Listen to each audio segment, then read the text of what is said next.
Raise this a little. Thank you. Good to be back. Good to see everyone. Forgive me if I'm a little slow on the draw today. There's been a lot of travel the past week and a half or so. Ellen, you want to do the honors? Thanks, Matt. I'm impressed you're here today.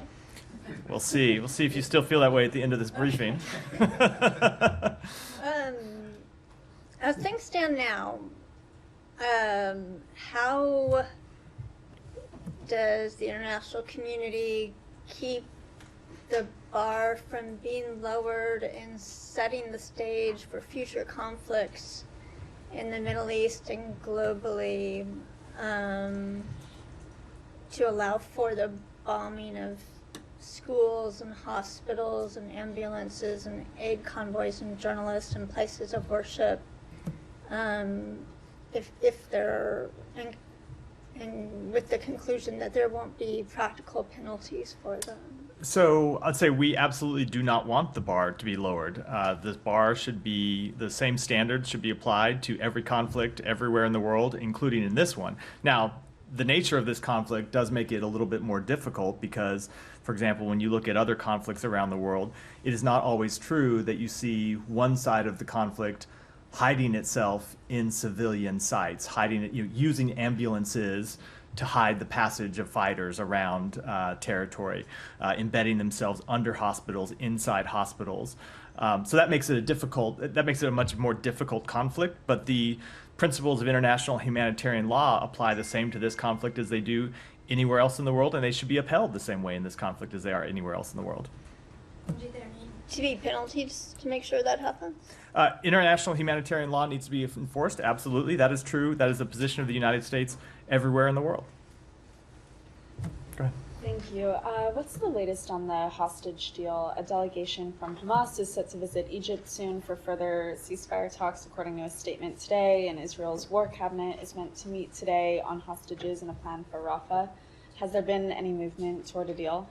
There has not been any movement in the past few days. You heard the Secretary speak about this extensively while he was in the region, that there is a proposal on the table that answers much of the demands that Hamas made in previous rounds of negotiations.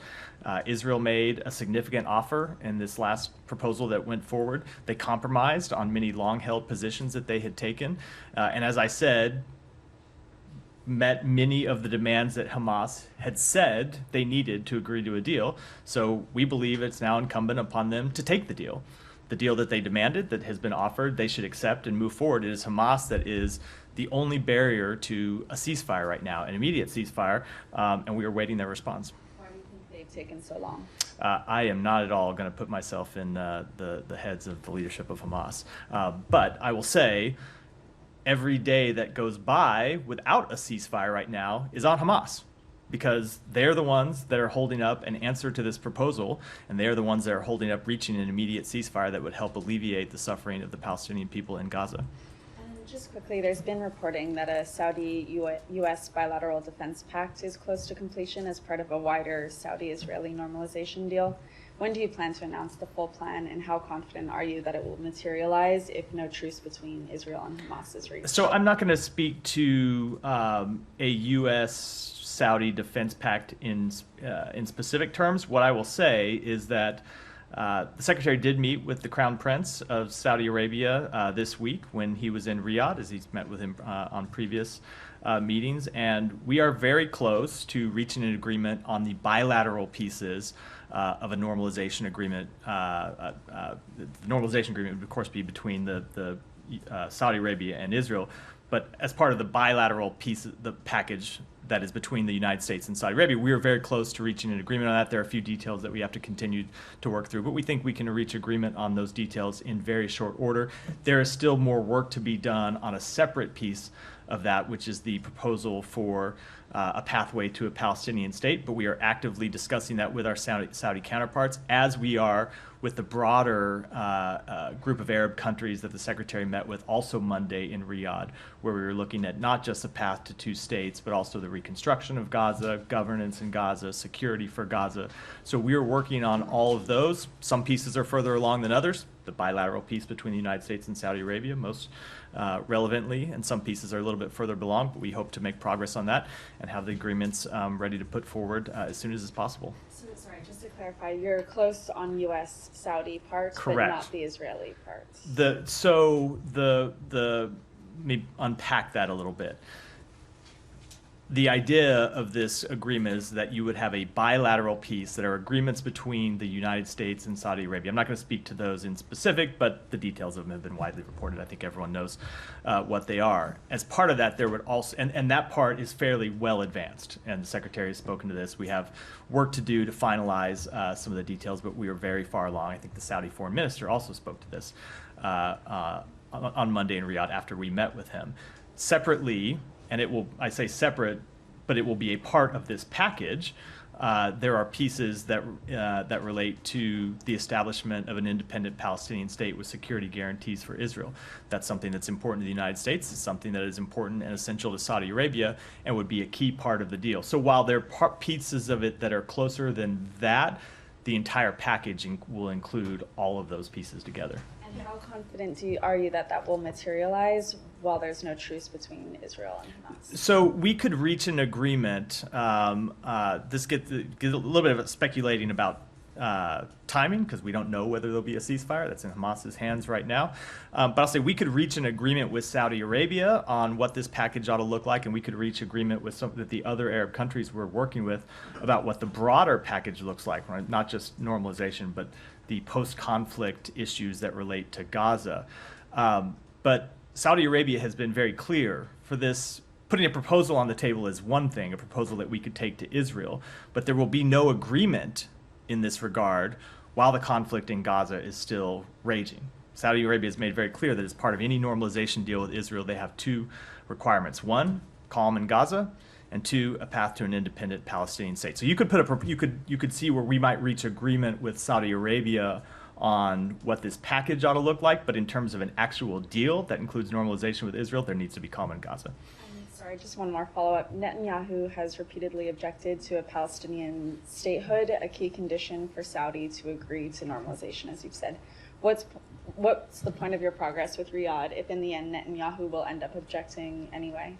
So the Secretary has spoken to this in detail a number of times, including quite extensively in Israel in January when we first put together this group of Arab countries with whom we wanted to work on these issues. And the point he made then, and it continues to be our point today, is that we believe broader integration is key to Israel's long-term security. It's not just the right thing to do for the Palestinian people, and it is very much the right thing to do for the Palestinian people to answer their legitimate political aspirations. It is also the best thing that you can do to achieve Israel's long-term goal, the goal they have had, the goal that Israel's had since the founding of its country, which is normal relations with its neighbors.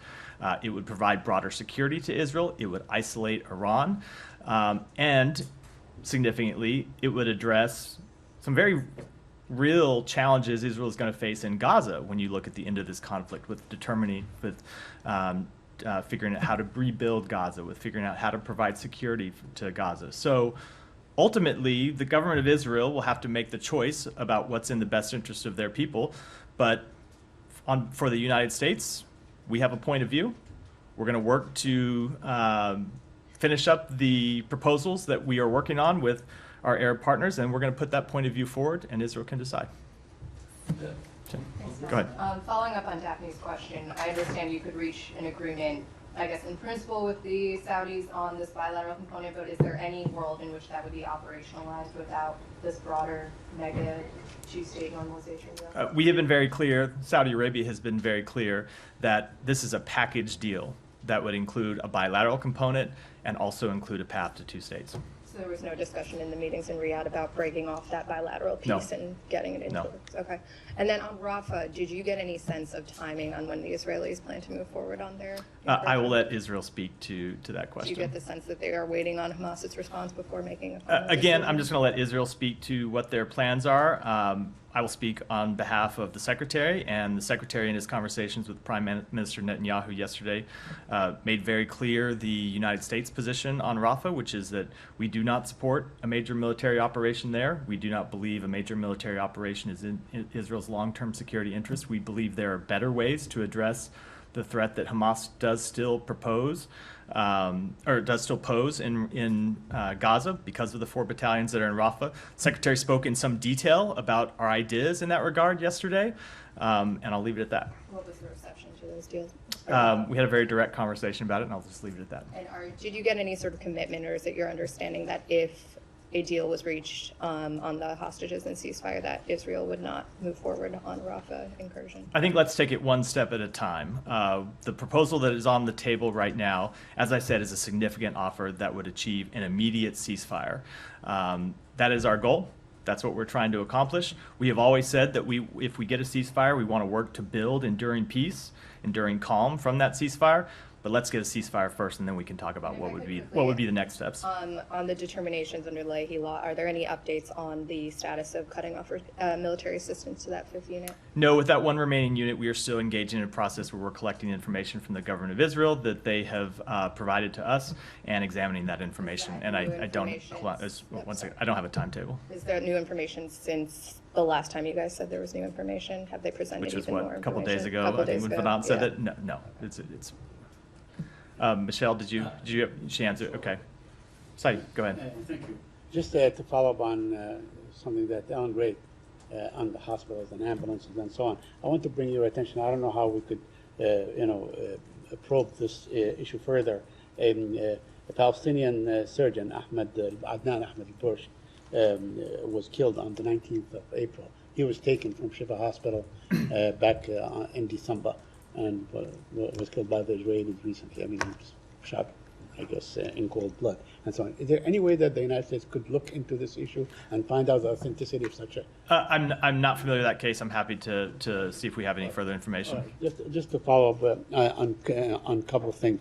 Now, you said that it's a generous offer. Everybody used that word and so on. Now, if the Prime Minister of Israel keeps saying that there's he will not agree to any permanent ceasefire, that this war will go on. I ask you, what incentive is there for Hamas or the militant groups to say, okay, I mean, we will give whatever leverage we have, and then, they can come and so on. I'm just curious. What incentive is there for Hamas? How about the well-being of the Palestinian people in Gaza? No, say that ought to be an incentive enough. No, that ought to be incentive enough. Good. Well, then that answers the question. Because to be clear, that is the incentive. The incentive for Hamas is that an immediate ceasefire would help alleviate the suffering of the Palestinian people. It would allow aid. It would make it easier for aid to get in.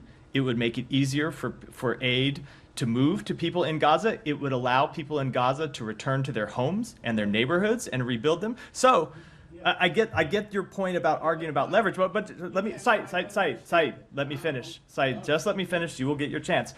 The well-being of the people in Gaza that Hamas has always claimed they represent ought to be incentive enough for them to take this deal. Period. I agree. Period. I agree. Good. But the Prime Minister is not committing himself to a ceasefire. He's saying that this war will continue. I'm saying that in the long run, he has the prerogative to continue this war however they please. Go in, destroy, conquer, whatever, take hostages, do all kinds of things in the future. I'm not defending or saying. I'm asking, exploring if the Prime Minister of Israel, if the cabinet in Israel is determined not to have a ceasefire, doesn't that make it less generous than people think it is? So, no, I would not agree with that. First of all, as the Secretary said yesterday, we're going to judge every entity in this conflict by their actions.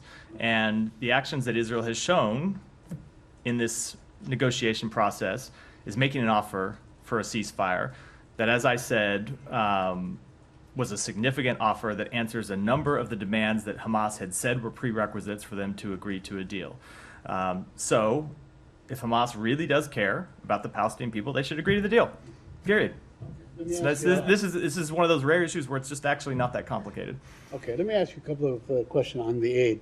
Israeli settlers have vandalized Gaza aid trucks and so on. I think the trucks that left in Jordan, that probably the ones that you guys bid farewell to. I don't know. Do you have any comment on that? Do you know of what happened? And I do. I've been following this issue very closely because it happened while we were in Israel. And I'll tell you what the secretary said about it to the prime minister, which is that these attacks on aid shipments are unacceptable and that Israel ought to take steps to prevent them and it ought to take steps to hold people accountable for them.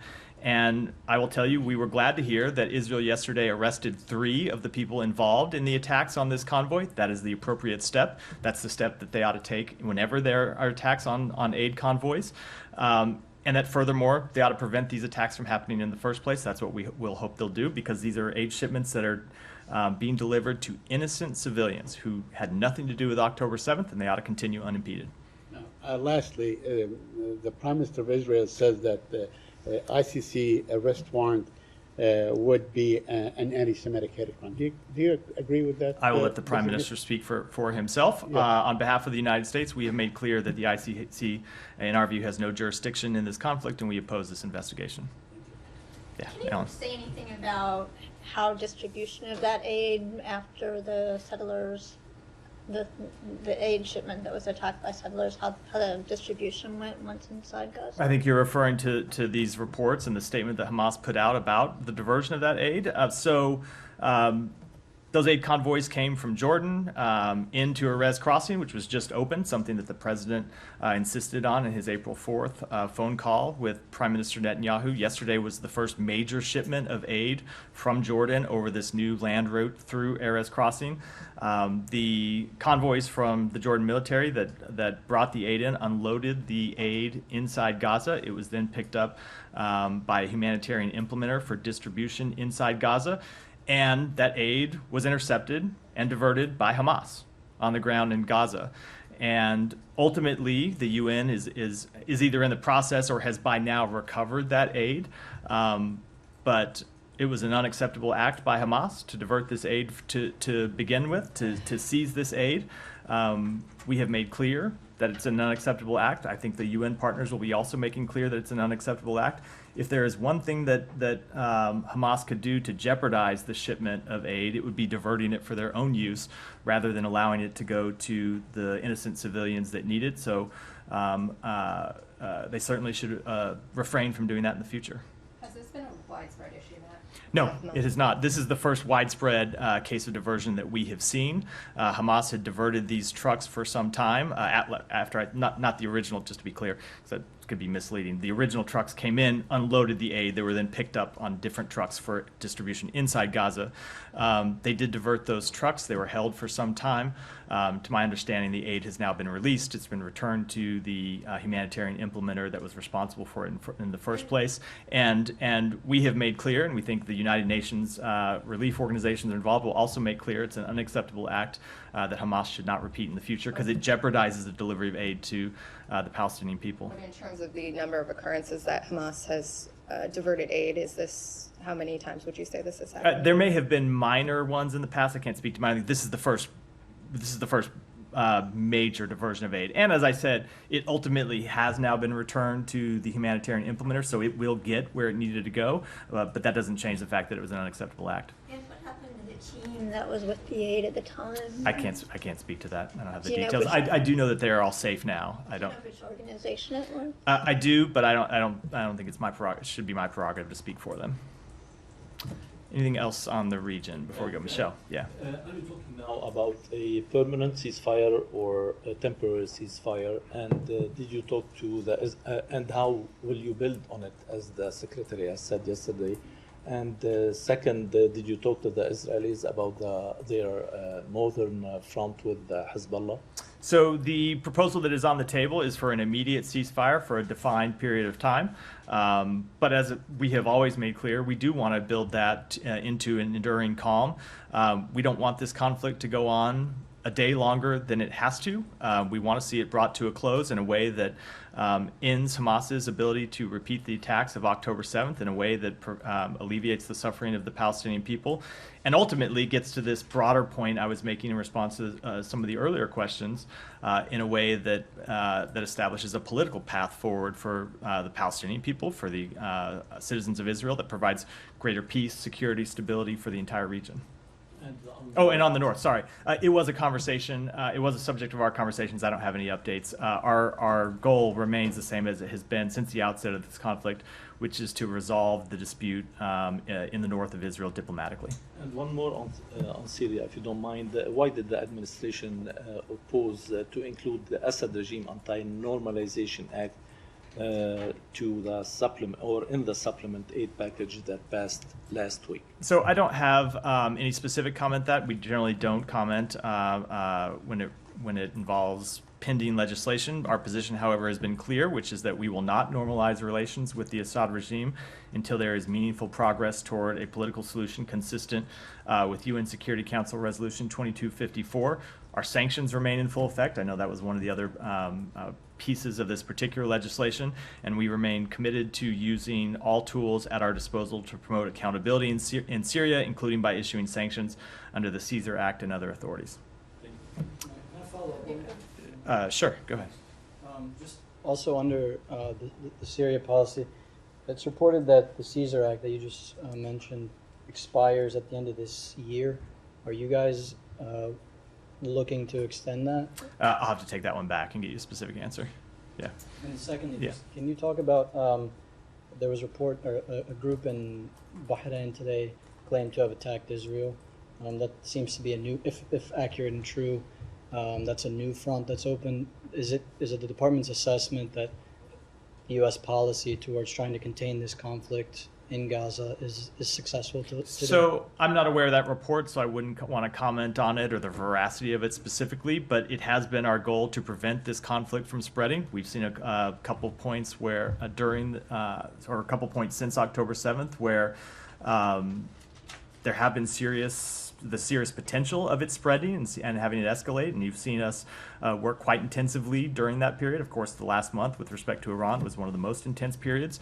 So it continues to be our goal, and it is something that you have to work on every day when you see the conflict in Gaza continue. Obviously, it adds to tensions in the region, and so it is a type of thing that you can never rest on in terms of trying to prevent the conflict from spreading.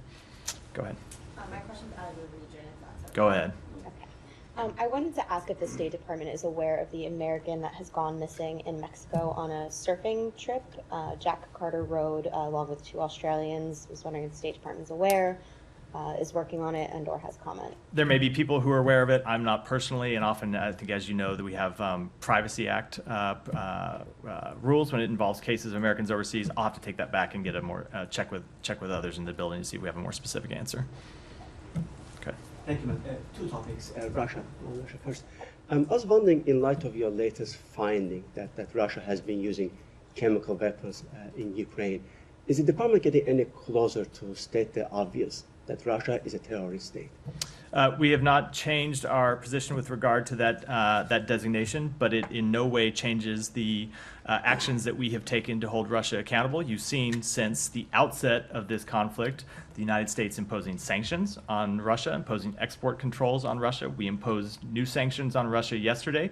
You've seen us use our diplomacy to press other countries to stop their support from Russia, for Russia. That was a focus of the Secretary's recent trip to China, where he made clear that China should stop supporting Russia by rebuilding its defense industrial base, and also making clear that if they didn't take action, we would.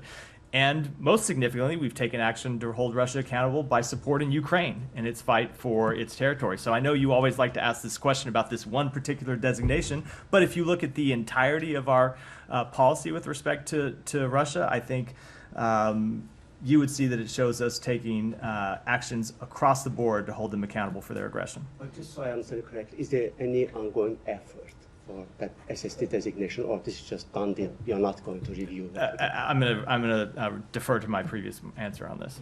On Georgia, if I may, Yeah. we've seen all the warning lights are blinking red these days. So the embassy made a statement saying that we offered them engagement, they refused. We have heard Olga Ivanishvili's statements about the U.S., the NGOs. I don't want to repeat everything he said, but there are calls from the Hill for policy shift. I know that you made it clear that you are deeply concerned, but that's not enough. So when is it Are going you to going to make policy claims now, or are you going to ask a question, Alex? No offense, but When is it the right time? When is it the right time for the U.S. government to announce the policy shift? So I will say, as we reiterated in the statement we put out last night, we are deeply concerned with the legislation that is currently working its way through the Georgian legislature. And we're also concerned and condemn the false narrative that government officials have adopted to defend it. The legislation and the anti-Western rhetoric of Georgia Dream's leadership has put Georgia on a precarious trajectory that jeopardizes Georgia's Euro-Atlantic path and undermines the U.S.-Georgia relationship. It is still draft legislation, and I'm not going to comment on specific responses that we might take or preview specific responses that we might take while it remains pending legislation. But I think we have made quite clear how seriously we take this issue and how concerned we are about it. How close the secretary has been involved into this? We haven't heard from him on this very topic. I can assure you he's watching incredibly closely. Even on our travels around the world and other countries, it's something that he's regularly updated on. Janie. Thank you, Matt. Two questions, if I might. National Security Communication Advisor Kirby said this morning about the Russian refined petroleum, and the shipment have already pushed North Korea import above the 500 barrel annual cap mandated by the UN Security Council March alone. Russia shipped more than 165,000 barrels of refined petroleum to North Korea. So annual refined oil import limit is 500 barrels. Kirby said the 165,000 barrels transactions was over the limit. 1,065,000 is less than the actual import limit of 500,000 barrels. What is the North Korea's actual annual limit on the refined petroleum import? So I'm not going to speak to that number. I will just say that the United States will continue to impose sanctions against those working to facilitate arms and refined petroleum transfers between Russia and the DPRK. We are currently working with our partners, including Australia, the European Union, Japan, New Zealand, the Republic of Korea, and the United Kingdom to announce new coordinated sanctions designations this month. Do you think Kirby made I think I just violated one of my own rules. How many times have I say I'm not going to preview sanctions actions? It's always an exception to every rule. No. But do you think Kirby made a little mistake about numbers? No, I will defer to him to comment on his remarks. Regarding terrorist threat alert, South Korea's National Intelligence Services reported that North Korea is searching for terrorist attacks targeting diplomatic missions and officers abroad. Can you give us some comment, or are there any terrorist threat alert for U.S. diplomatic missions or abroad? The safety and security of our personnel is our number one priority. I don't have any specific assessment to offer, but we are constantly monitoring the situations around the world and adjusting to events as is appropriate and necessary. Thank you. Shannon. I know these cases have been addressed from the podium before, but I wanted to ask about Brian Hagerich and Ryan Watson, the two Americans who are facing more than a decade behind bars in Turks and Caicos potentially for carrying a relatively small amount of hunting ammunition in the country. Do you have any updates on their cases or assistance that the State Department might be offering? So the safety and security of United States citizens is our first priority, and as you know, oftentimes we are limited in what we can say about some of these cases. There are times when there's much that I'd like to say from this podium that I'm not able to for privacy reasons, but we are aware of the arrests of U.S. citizens in Turks and Caicos. When a U.S. citizen is arrested overseas, we stand ready to provide all appropriate consular assistance, and we do that in every case where we can. Just as more generally speaking, there have been a spate of high-profile cases involving U.S. citizens who are facing very serious punishments for carrying what would be considered domestically innocuous items into foreign countries. Is the State Department considering any action to either warn Americans or address the issue by perhaps coordinating with TSA to stop them from carrying these items overseas? Well, presumably, if you make it through you shouldn't be able to make it through an airport with ammunition in the first place. But we constantly update our travel alerts to make sure, or to warn people that they are, of course, subject to local laws when they travel overseas. That's true. We expect when citizens of other countries come to the United States, we expect them to abide by United States law, and we hold them accountable if they don't. And that is true for people traveling overseas. In the Turks and Caicos, firearms, ammunitions, or other weapons are prohibited. Our travel alert for the Turks and Caicos makes that clear, so people are aware of that before they travel. And I would once again, as we always do, urge every American to check State Department travel alerts before they travel to a country. We put them out for every country in the world so they can see what the local rules, what the local laws are. And it's very important that they follow those laws so they aren't put in this position. Go ahead. Thank you, sir. Two questions, please.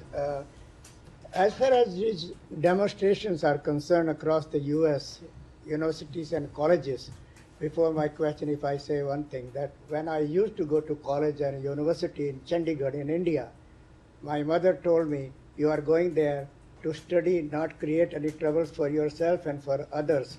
My question is now here, that who is behind these demonstrations and how the US diplomacy with other countries around the globe, who also have many students from across other nations also, in these higher universities and colleges, their studies are also affecting, because I'm getting many calls from the Indian American community and their parents also. So how the relations affecting as far as these demonstrations are concerned, violations are going on and breakings and all that. We never heard in the US as far as students in colleges and universities, except during Vietnam War, because there was a cause, because America was involved in the Vietnam War, but America is not involved as far as these what's going on in Palestine and other places. So the president spoke to this earlier today, and I don't have much to add to his remarks. But the thing that he made very clear is that one of the things that makes this country great is the right to free expression and free speech. And we welcome free speech and we welcome free expression, even when it is people protesting in opposition to policies that we have promulgated in this administration. But it's also true that we expect people to follow the law, and law enforcement has a right and responsibility to enforce the law when people don't. Leave it at that. One more. My other question, please. Thank you so much. These are in connection with that. In one side, India's largest democracy is going on elections, like more than 700 million people are going elections.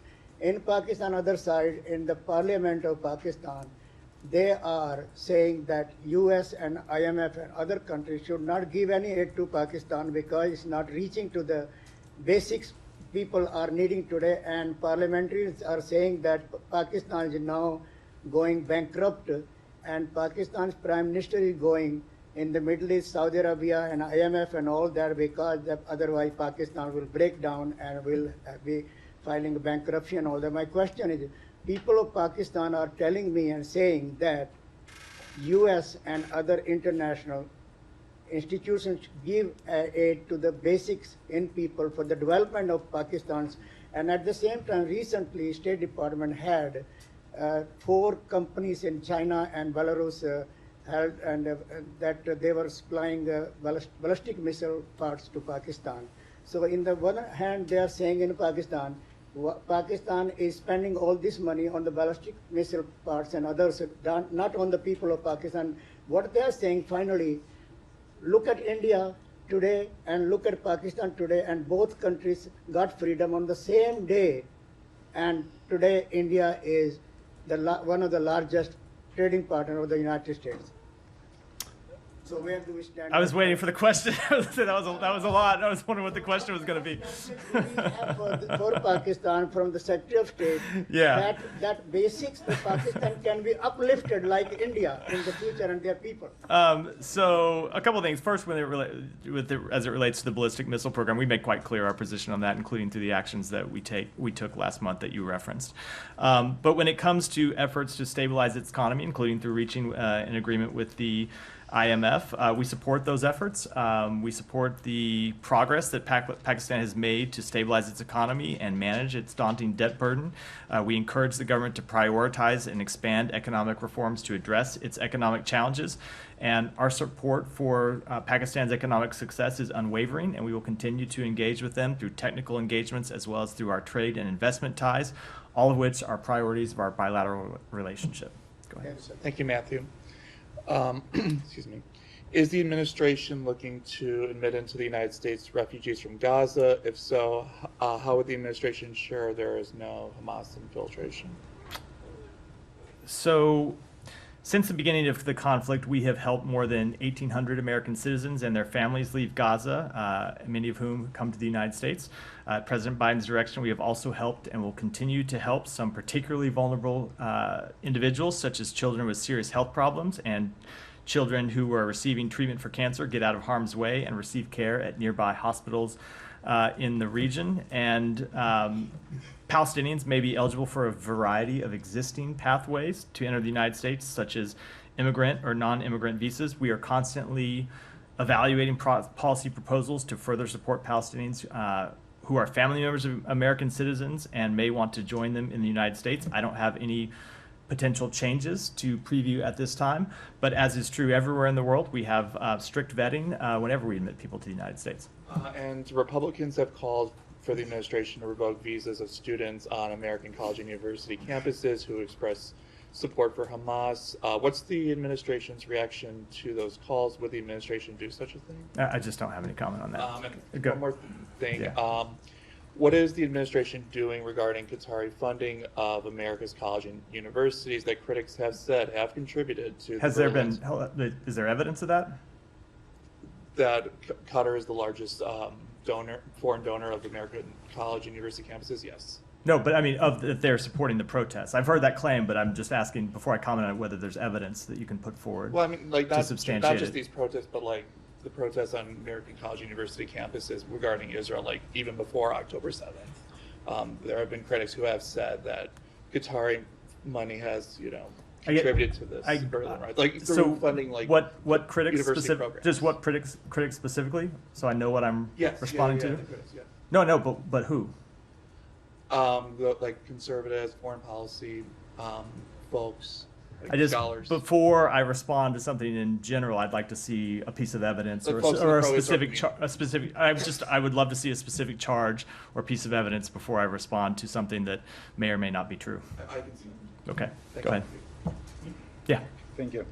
Vladimir Zelensky said last week that Ukraine and the United States are working on a new bilateral agreement on security and have already begun discussing a specific text of this agreement.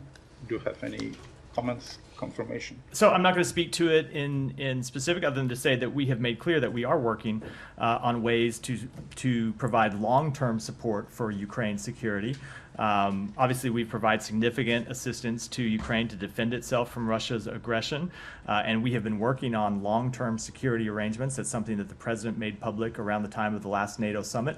Those discussions continue, but I'm not going to speak to them in any detail. One more question. Polish media reported last week that Poland has made a formal request to the US to deploy American nuclear weapons in the country. Is the United States discussing this? I don't have any comment on that. Go ahead. Thank you, Matthew. I just want to get back to the protests and ask if there's any concern in the State Department about these protests reflecting a spread of the conflict that you've been expressing fears about earlier. And secondly, have these protests at the universities featured in any of the conversations that the Secretary had on his recent trip? So when we speak to being concerned about the spread of the conflict, we're worried about kinetic conflict in the region. We're not talking about free speech on United States campuses. So I'm not sure I understand what the linkage is between the two. Well, it is a spread of conflict regardless in many people's eyes. That there is a conflict emerging on US campuses as a direct result of Israel's actions in Gaza. Okay, it's a very different thing than what we're talking about when we talk about diplomatic efforts which are by nature overseas, to address the spread of the conflict between Israel and other terrorist organizations, between Israel and other countries in the region. That's specifically what we're referring to. It's in no way related to, I think, the actions you've seen on United States campuses. And then the second question, remind me again, was did it come up in any of the conversations? Yeah, it did come up somewhat in conversations, as you would expect. It's been all over TV. People around the world watch American television, and so of course it's come up in conversations, but not in any substantive or serious way. Go ahead. Yeah. On that, is Israel just seeing these protests and is it concerned about losing the messaging more? And then conversely, are there any concerns that Hamas is seeing these protests and is feeling emboldened by the anti-Israel sentiment of them? So I will let Israel speak for itself, and I'm not going to speak for Hamas either. Go ahead. Thank you, Matt. The world's largest election has begun in India. However, there has been significant increase in intimidation, harassment. Prime Minister Modi's inflammatory rhetoric against Muslim community has heightened fear and uncertainty within the 200 Muslim community in India. At the same time, major social media platforms like Twitter, YouTube, Google, and Meta are removing critical content and blocking channels at the request of the Indian authority, raising concern about the censorship and the impact on free speech. What steps are being taken to protect these US-based social media platforms and ensure that the right to free expression is upheld? So let me take that one back if it regards to any specific actions, which is not to say there are any, but of course we support freedom of expression all around the world, in every country in the world. One more. Yeah, go ahead. Can I draw your attention? One of my colleagues was asking a question about India, and it is very difficult. Someone asking questions and facing harassment. I also have faced even live threat sometimes in my social media message and text that I am receiving. So, and they are questioning about the ethnicity. Is that a matter that someone is asking questions? He has to be, or he or she has to be that ethnicity or from that country's background in this briefing room? So I don't even know where to go with that question. Obviously, we welcome people from all over the world of any ethnicity, from countries all over the world, to ask whatever questions they want to ask us. Unfortunately, one of the sad features of social media is that people make all sorts of inappropriate comments and threats and intimidation. I see that on social media. I'm sure you do too. It doesn't make it acceptable in any way. Go ahead. Go ahead. Thank you. On the student protest in the U.S., have you found any sign of foreign intervention, be it social media campaigns, funding, etc.? It's not the kind of assessment we make here at the State Department, but no, we've not made any of that assessment. Or it's not heard of? It's just not. It's not the kind of thing that we do here at the State Department. So no. And on the bilateral agreement you have with Saudi Arabia, I got a bit confused there when you were answering at the beginning. So the disagreement that you are going to have with Saudi Arabia, is it tied to the conflict between Israel and Palestine? Because you said it's a package. Yeah, so I realized as I was going through it was probably a bit confusing. So in the normalization agreement, the potential normalization agreement that we are talking about with Saudi Arabia, there are several components. One component is a package of agreements between the United States and Saudi Arabia. Another component is normalization of relations between Saudi Arabia and Israel. And another package would be a path to two states for the Palestinian people. All of them are linked together. None go forward without the others. So obviously you're not going to have a finalized package to present to Senate to give the approval, to get Senate's approval. So my question is that a few of these components, like the AI or nuclear or the security agreement, all of that, can they be executive before the other components even being finalized? So I would say this is a package deal, but we are also putting the cart before the horse a little bit here and getting too much into the details. And that's because, as I said, one of the things that Saudi Arabia has made clear is a prerequisite for Them agreeing to any normalization deal in the first place is calm in Gaza, which of course we don't have right now. And it's not the reason why we're trying to pursue a ceasefire. We're trying to pursue a ceasefire with the release of hostages for its own sake and the benefits it would bring. But it is absolutely one of the things that we would try to push forward should we achieve that ceasefire that includes the release of hostages. But we're going to go ahead with the nuclear agreement regardless of what is happening. No, as I just said, it is a package deal. And Geeta, go ahead and we'll wrap for the day. Thank you, Matt. Couple of questions on Iran. You may have seen that the BBC World has obtained some documents which seem to be minutes of a hearing in Iran on the reason and the how and when and who caused the death of Nikosh Karami, one of the teenage protesters a couple of years ago. The UN spokesperson suggested that if these documents were presented to the UN Human Rights Council, that they could start a proceeding, look into it, those conversations that outline how she was killed. As a member of the UNHCR, would the United States encourage presentation of these documents to hold the people responsible for the death of Nikosh Karami? So let me just apologize. I haven't seen that actual report. Been on the road a little bit, as I spoke about at the beginning of the briefing. But let me take that back and get you an answer to it. Okay, it's kind of follow up, but it can go separately. I'll get you an answer. If you have a follow up, we can get an answer. Well, to that the too, follow up could be separate. I mean, it's not dependent necessarily. Go ahead. So the Iranian constitution, the constitution of the Islamic Republic, actually, it says that the supreme leader sets the policies and is the ultimate decision maker in the country. So as such, does the State Department believe that Ali Khamenei, the current supreme leader, is responsible for the suppression of demonstrators and death of a high number of people, 2 years ago, and general suppression of the public? He is absolutely responsible for the actions that government has taken. Well, that will end for today. Thanks, everyone. Thank you.